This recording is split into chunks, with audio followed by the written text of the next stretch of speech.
National council for teacher education यानी NCT में BEd अभ्यर्थियों का एक ग्रुप उपस्थित था माननीय सुप्रीम कोर्ट के 11 अगस्त 2023 के फैसले के बाद से एनसीटी का रुख जानने के लिए, क्योंकि बहुत सारी भर्तियां अभी रनिंग में हैं, जैसे कि छत्तीसगढ़ मामले को ले लीजिए, मध्य प्रदेश मामले को ले लीजिए, बिहार के मामले को ले लीजिए, इसके अलावा केवीएस की भर्ती को ले लीजिए। केवीएस और बिहार ने सीधे तौर पर फैसला ले लिया है कि हम बीएड अभ्यर्थियों को इसमें शामिल नहीं करेंगे, माननीय सुप्रीम कोर्ट के फैसले का सम्मान करते हुए। वहीं छत्तीसगढ़ में आप देखेंगे तो वहाँ पर मामला थोड़ा सा अलग है। वहाँ पर चूँकि ऑनरेबल सुप्रीम कोर्ट ने भर्ती प्रक्रिया पर जो पहले जोधपुर हाईकोर्ट ने बीएड की काउंसलिंग पर रोक लगा दिया था, उसके अगेंस्ट में उस फैसले को निरस्त कर दिया है। तो वहाँ पर काउंसलिंग प्रक्रिया चल रही है। साथ ही साथ मध्य प्रदेश में देखेंगे तो वहाँ की हाईकोर्ट में फैसला डिसाइड होने वाला है, और छत्तीसगढ़ वाले मामले में इनका जो अभ्यर्थन होगा बीएड अभ्यर्थियों का, उनको भले ही नियुक्ति पत्र मिल रहा है, जो वहाँ के हाईकोर्ट से डिसाइड होगा, उसके बाद से उनका अभ्यर्थन निरस्त भी किया जा सकता है। ये उनके नियुक्ति पत्र में बातें मेंशन होगी जो कि सुप्रीम कोर्ट ने कहा था। तो इन सब को लेकर के कोई स्पष्ट गाइडलाइन नहीं थी। इसी को लेकर के बीएड अभ्यर्थी आज एनसीटी पर उपस्थित थे कि इन सभी भर्तियों में स्पष्ट एक दिशा निर्देशों एनसीटी की तरफ से, क्योंकि आप एक रेगुलेटरी बॉडी हैं और उसके बाद से ये सभी भर्ती में जो भी विवाद है अपने आप खत्म हो जाएंगे। इस पर एनसीटी ने क्या कहा, ये सब कुछ जानना और समझना आपके लिए बेहद जरूरी है। अंत तक जरूर जुड़े रहेगा। नमस्कार दोस्तों, मेरा नाम है नीरज, आप देख रहे हैं कैरियर बिट यूट्यूब चैनल। अगर आप इस चैनल पर पहली बार विजिट कर रहे हैं तो इसको सब्सक्राइब करते हुए बेल आइकन को प्रेस करना ना भूलें। एनसीटी से जो मिलने वाले अभ्यर्थी थे वो बीएड थे। अब जो भी अभ्यर्थी चाहे डीएलएड का पक्ष मिले या फिर बीएड का पक्ष मिले, एनसीटी उसी के हिसाब से जवाब देगी। चूंकि यहाँ पर माननीय सुप्रीम कोर्ट का फैसला आ चुका है 11 अगस्त का, तो यहाँ पर एनसीटी ने ये बोला कि हमारी तरफ से अब हमारे सभी हाथ बंधे हुए हैं। चूंकि 1 महीने का समय बीत चुका है, रिव्यू पिटीशन का अब सवाल नहीं उठता है। उसके बाद से पहले जब जोधपुर हाईकोर्ट ने फैसला दिया था, उसके बाद से एनसीटी ने उसके अगेंस्ट में एक याचिका दायर करके सुप्रीम कोर्ट तक इस मामले को लड़ी थी। वहीं एनसीटी ने आज अपना पक्ष रखा है कि हमने आपका साथ जोधपुर हाईकोर्ट से लेकर के सुप्रीम कोर्ट तक दिया, अब हमारे हाथ में कुछ भी नहीं है, क्योंकि सुप्रीम कोर्ट से बड़ी अदालत नहीं है और रिव्यू पिटीशन का समय बीत चुका है। इसके अलावा हम इस मामले में कुछ भी नहीं कर सकते। फिर यहाँ पर एक स्पष्ट गाइडलाइन क्यों नहीं जारी की जा रही है, तो वहाँ पर ये बातें निकल करके आई कि जो ऑनरेबल सुप्रीम कोर्ट ने फैसला दिया है, हमने उसकी कोर्ट ऑर्डर कॉपी को अपनी वेबसाइट पर अपलोड कर दिया है। अब वो 28 जून 2018 वाला जो गजट था वो असंवैधानिक घोषित करते हुए क्वैश कर दिया गया है, और एक तरीके से सीधे तौर पर एनसीटी ये स्वीकार कर रही है कि माननीय सुप्रीम कोर्ट का जो फैसला है वही अंतिम एवं सर्वमान्य है। उसके बाद से अभ्यर्थियों ने ये कहा कि जो भर्तियां लटकी हुई हैं उन सब मामले में क्या हो सकता है, क्योंकि ये तो पहले का नोटिफिकेशन है। तो वहाँ पर उनके द्वारा ये कहा गया कि हम अपने स्तर पर इस मामले में कुछ भी नहीं कर सकते, सिर्फ और सिर्फ आपका संघर्ष ही ये डिसाइड करेगा, आपका संघर्ष ये डिसाइड करेगा। अभ्यर्थियों के द्वारा दावा किया गया कि ये एनसीटी ने बोला है। अब यहाँ पर देख लीजिए, जो आज ये स्टेटमेंट बीएड अभ्यर्थियों के लिए दिया जा रहा है, वही स्टेटमेंट आज से ठीक 5 साल पहले जब ये गजट नोटिफिकेशन जारी हुआ था, उस समय का अगर आप देखेंगे पूरा सिनेरियो, बिल्कुल सेम सिचुएशन था डीएलएड के साथ। उस समय डीएलएड वाले अभ्यर्थी एनसीटी कार्यालय पर उपस्थित होते हैं और उनसे ये सब कहते हैं कि हमारे पास विकल्प कम है, हमारे पास केवल प्राइमरी और अपर प्राइमरी, और वो भी अपर प्राइमरी में केवल वही अभ्यर्थी जा सकता है जो कि ग्रेजुएशन प्लस डीएलएड हो। पूरे देश भर में उत्तर प्रदेश और कुछ एक राज्य हैं चुने हुए जो कि ग्रेजुएशन प्लस डीएलएड कराते हैं। बाकी अन्य राज्यों में मैक्सिमम जो राज्य हैं 90% राज्यों में आप देखेंगे कि इंटर प्लस डीएलएड होता है। तो वो सभी अपर प्राइमरी में एक तरीके से योग्य नहीं है आवेदन करने के लिए, और ना ही प्रमोशन उनका हो सकता है एनसीटी की गाइडलाइन के अनुसार। तो उनके पास सिर्फ और सिर्फ एक विकल्प बचता है, वो भी प्राइमरी का। उस समय जो डीएलएड अभ्यर्थी थे 2018 गजट नोटिफिकेशन जारी होने के बाद से एनसीटी में उपस्थित होकर के ये सभी मामलों को रखे थे। उस समय एनसीटी ने ये कहा था कि हमारे हाथ बंधे हुए हैं, हम कुछ नहीं कर सकते, आप इसके संबंध में राज्य सरकार के समक्ष जाकर के अपना मामला प्रस्तुत करिए या फिर अपने मामले को रखिए।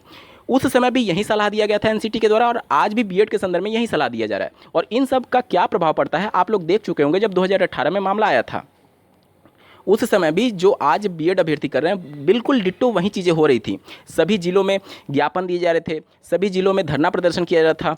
उसके बाद से जितने भी रिप्रेजेंटेटिव हैं सबको ज्ञापन देकर के दबाव बनाने की कोशिश की जा रही थी, लेकिन हुआ कुछ भी नहीं। आज वही स्थिति बिल्कुल सेम टू सेम है बीएड के साथ। समय बीतता गया उस समय, और भर्ती आती गई, और जो इन सभी चीज़ों में लिप्त रहा वो भर्ती में भी सिलेक्ट नहीं हुआ और अपना समय बर्बाद किया। आज भी बिल्कुल सेम कंडीशन है। बिहार में आप देखेंगे 52,000 अपर प्राइमरी की वैकेंसी आने जा रही है। अगले ही महीने इसका नोटिफिकेशन जारी होगा।